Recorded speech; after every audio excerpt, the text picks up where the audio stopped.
Welcome to VBG news. ఈ రోజు filmy updates అంటే ఇప్పుడు చూద్దాం.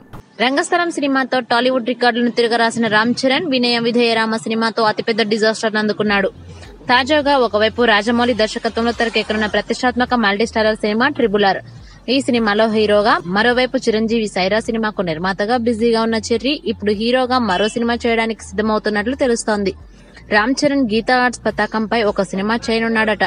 చాలా కాలం నుంచి గీతా ఆర్ట్స్ టీమ్ లో అసిస్టెంట్ డైరెక్టర్ గా పనిచేస్తున్న అతను ఈ సినిమాతో దర్శకుడిగా మారనున్నాడు. అతను రామ్ చరణ్ కోసం ఒక అదిరిపోయే కథ రాశాడని తెలుస్తోంది. కథ బాగుండడంతో దర్శకత్వం వహించే బాధ్యత కూడా అతనికే ఇచ్చినట్లు తెలుస్తోంది. ఈ సినిమాను గీతా ఆర్ట్స్ బ్యానర్ నిర్మిస్తోంది. అన్ని ఓకే అయితే ట్రిబుల్ ఆర్ సినిమా షూటింగ్ పూర్తవగానే ఈ సినిమా సెట్స్ పైకి వెళ్లనుంది. ఇక ట్రిబుల్ ఆర్ సినిమాలో రామ్ చరణ్ అల్లూరి సీతారామరాజు పాత్రలో కనిపించనున్నాడు.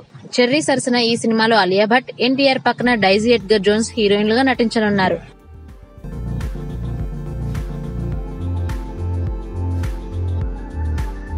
For more filmy updates, keep watching VBG News.